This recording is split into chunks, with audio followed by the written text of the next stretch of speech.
Oke, selamat datang di News Channel. Di video kali ini kami akan membawakan informasi mengenai bocoran manga Black Clover chapter 353. Sebuah chapter yang menyinggung tentang dewa pelindung makanan di negeri matahari yang menyerupai seperti Charmy.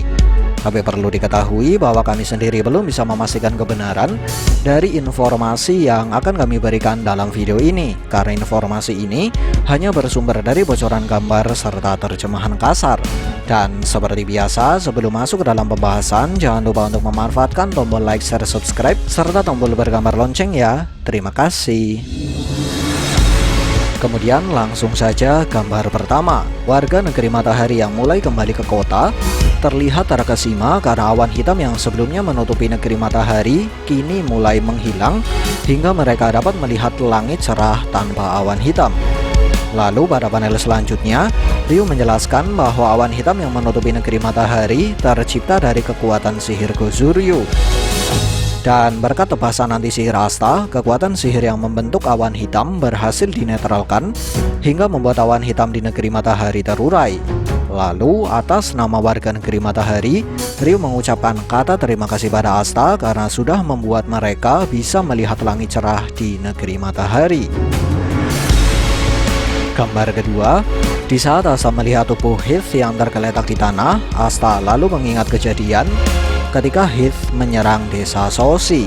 Dan di sini Asta menjelaskan kalau Heath seharusnya sudah mati saat bertarung dengannya di desa Soshi. Panel selanjutnya, dengan mengutip penjelasan Lily, Ryu menjelaskan kalau ini adalah berita buruk karena saat ini Lucius sudah bisa menghidupkan kembali penyihir sekuat ini, walaupun kekuatan Lucius belum sempurna. Gambar ketiga, Asta kembali bertanya kepada Ryu, apakah ada cara agar dia bisa kembali ke Clover Kingdom sekarang juga? Lalu Ryu menjawab kalau seluruh anggota Banteng Hitam sedang berusaha untuk mencari dan membawa Asta kembali ke Clover Kingdom. Dan karena sisa waktu yang mereka miliki hanya 3 hari, Ryu menjelaskan kalau dia tidak memiliki cara lain selain menunggu skuad Banteng Hitam. Lalu Ryu bertanya apakah Asta bisa menunggu Banteng Hitam? Dan Asta pun langsung menjawab, tentu saja aku bisa menunggu karena dia sangat percaya pada Banteng Hitam. Panel selanjutnya, Ryu hanya menjelaskan kalau saat ini sebaiknya Asta hanya fokus untuk pemulihan dan persiapan.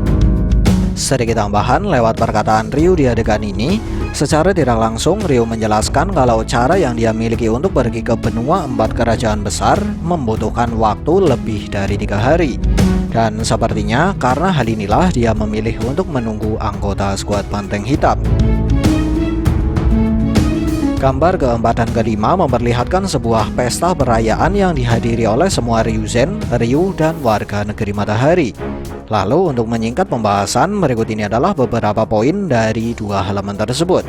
Poin pertama, Asta sudah dianggap sebagai pahlawan dari negeri asing oleh warga negeri matahari karena apa yang sudah dia lakukan di chapter sebelumnya.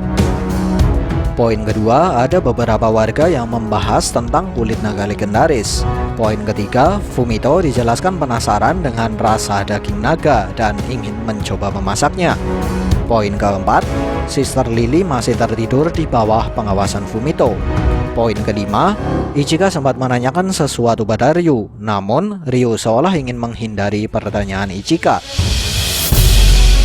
Gambar keenam, Asta dihampiri oleh 2 gadis yang berkata, jadi kamu adalah pria yang sudah mengalahkan Gosuryu dan membersihkan langit di negeri matahari? Di sini Asta terlihat tersipu malu dengan mata bercahaya khas Asta. Pada panel selanjutnya, Ryu sempat menjelaskan bahwa setiap orang memiliki ceritanya masing-masing. Kemudian dengan harapan bisa mengkonfirmasi tentang kejadian pembantaian klan Yami, Ichika memberanikan diri untuk berkata sesuatu kepada Ryu. Dan perkataan Ichika kurang lebihnya berbunyi seperti ini. Orang yang sudah membantai klan Yami bukanlah saudaraku kan? Tapi orang itu adalah aku. Mendengar perkataan Ichika, Ryu hanya terdiam tanpa memberikan respon apapun sambil berpura-pura meneguk minuman di gelas yang dia pegang. Lalu di panel selanjutnya, Fuji terlihat mulai memainkan musik. Gambar ketujuh, Asta terlihat meminum sake dan berkata, ini minuman beralkohol dengan wajah yang memerah. Lalu Ichika menghampiri Asta sambil berkata, "Bolehkah aku menuangkan sake untukmu?" Dan tentu saja Asta menerima tawaran Ichika. Lalu di saat Ichika menuangkan minuman untuk Asta, Ichika meminta maaf pada Asta karena sudah mencemooh dan melecehkan orang yang dikagumi Asta. Dan orang yang dimaksud di sini adalah Kapten Yami. Mendengar hal ini, Asta pun langsung terdiam dengan wajah terkejut. Lalu Ichika berkata, "Mengapa kau memasang wajah bodoh itu?" Lalu dengan senyuman di wajahnya, Asta menjelaskan kalau dia sangat yakin bahwa sebelumnya pasti hanyalah sebuah kesalahpahaman. Selain itu, Asta juga menjelaskan kalau Ichika sangat hebat karena bisa mengakui hal ini. Lalu Ichika terdiam dan meninggalkan Asta sambil berkata, "Kamu terlalu nakal untuk bocah yang masih terlalu muda." Melihat Ichika meninggalkannya, Asta berkata, "Apakah kamu tidak jadi untuk minum bersamaku?"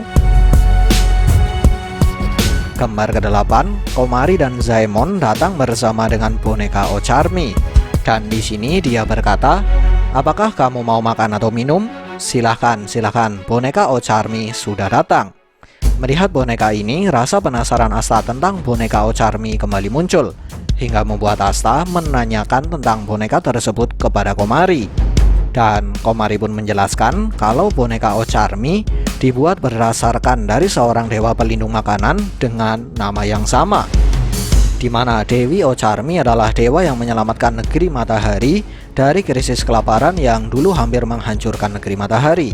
Dan berkat Dewi Ocharmi lah saat ini mereka bisa memakan makanan yang enak.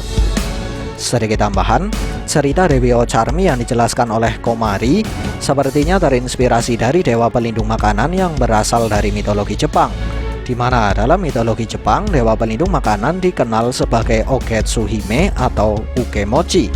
Dan perlu diketahui kalau orang tua dari Ogetsu Hime adalah Izanagi dan Izanami. Selain itu, perlu diketahui juga kalau dalam versi yang lain, Ogetsu Hime dikatakan sebagai nama lain dari Dewa Inari yang disebut juga sebagai Dewa para rubah atau Kitsune. Kemudian berikut ini adalah apa yang muncul di pikiran kami setelah mengetahui legenda Gozuryu dan legenda Dewa Makanan di Negeri Matahari. Dalam legenda Negeri Matahari, Dewi yang mengalahkan Gozuryu digambarkan menaiki semacam awan. Dan Charmi memiliki sihir kapas yang terlihat seperti awan dan bisa dinaiki. Lalu Charmi juga memiliki sihir yang dapat memakan sihir musuhnya.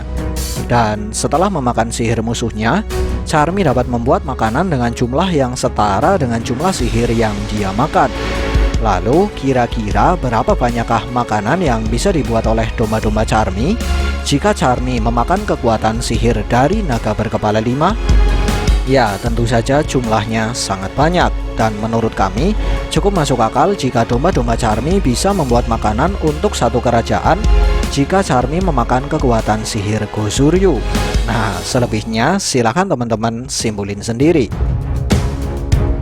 Kemudian gambar ke-9. Di sini kita bisa melihat Jozo yang sedang depresi karena sebelumnya sudah gagal menjalankan perannya saat melawan Gozuryu. Dan di sini dia berkata, "Orang bodoh dan tidak berguna sepertiku tidak pantas untuk makan." Lalu melihat Jozo yang sedang depresi, Komari kemudian berkata sambil tertawa, "Kenapa kau terlihat sangat depresi, Jozo?" Lalu Jozo pun berkata, "Dan sekarang aku tidak bisa menghindari ejekan yang keluar dari perempuan aneh sepertimu." Sambil tertawa, Komari pun menjawab, "Sudah, makan saja dan berhentilah mengeluh." Melihat hal ini, Asta terlihat tersenyum sambil berkata, "Ternyata orang yang mabuk memiliki gaya yang berbeda-beda." Kemudian panel selanjutnya, Yosuga terlihat menghampiri Asta dan berkata, "Hei bodoh, lain kali saat kita berada di negerimu, tolong perkenalkan wanita yang kuat padaku. Aku saat ini sedang mencari perempuan yang kuat dan menggunakan Yojutsu api." Oke, aku mengenal seseorang. Dan di sini Asta mengingat Mereoleona. Panel selanjutnya, di saat Morifuyu menghampiri Asta, Asta terlihat sudah tidak kuat minum dan seolah mau muntah. Lalu Ryu meminta Zaemon untuk mengajak Asta ke pemandian air panas untuk menyegarkan badan. Dan Zaemon pun mengangkat Asta sambil berkata, "Mari kita saling menggosok punggung." Gambar ke-10, sesampainya di pemandian air panas, Asta langsung melepas semua pakaian. Lalu Zaemon menyuruh Asta untuk masuk ke kolam air panas tanpa menunggu Zaemon. Karena Zaemon sendiri menjelaskan kalau dia ingin membasuh tangan terlebih dahulu. Mendengar hal ini, Asta langsung bergegas dan berlari untuk masuk ke kolam air panas. Lalu sambil menutup mata saat Asta masuk ke dalam kolam air panas, Asta berkata, "Ah, ini luar biasa." Kemudian gambar ke-11 dan 12. Tanpa diduga saat Asta membuka mata dan tersadar dari mabuknya, Asta melihat Ichika tanpa busana sedang berendam di depannya. Spontan mata Asta pun langsung terbuka sangat lebar dengan wajah yang memerah. Dan pada panel selanjutnya, Asta langsung memasang wajah ketakutan karena dia berpikir bahwa Ichika akan sangat marah dan pasti akan membunuhnya. Tapi tanpa Asta duga, pada panel selanjutnya Ichika hanya berteriak dengan wajah yang memerah sambil menutupi tubuhnya dengan kedua tangannya. Lalu Asta pun membalikkan badan dan berlari sambil meminta maaf pada Ichika. Panel selanjutnya, Zaemon yang tertawa sambil menepuk jidat menjelaskan kalau dia lupa bahwa sekarang adalah waktunya pemandian dibuka untuk perempuan. Gambar ke-13. Matahari pagi menyingsing di langit negeri matahari dan Asta terlihat sedang meregangkan tubuh sambil berkata, "Tadi malam terasa sangat menyenangkan." Lalu sambil menepuk pipi dengan kedua tangannya, Asta berkata, "Apa yang bisa atau harus aku lakukan sekarang?"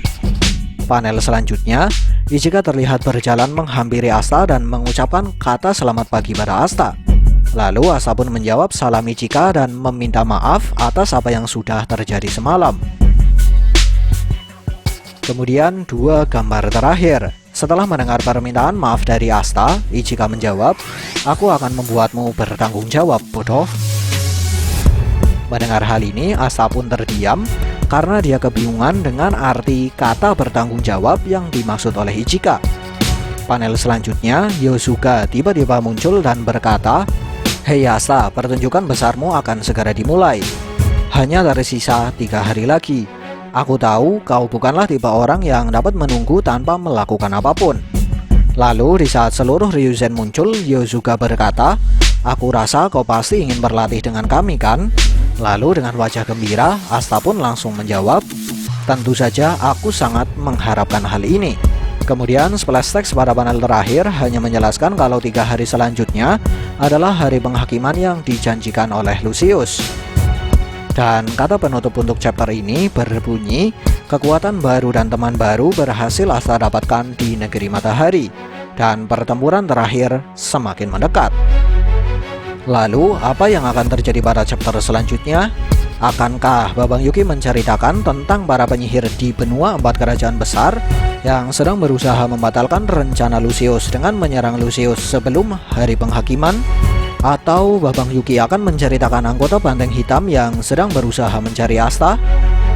Menarik untuk kita nantikan. Sekian dari kami and see ya!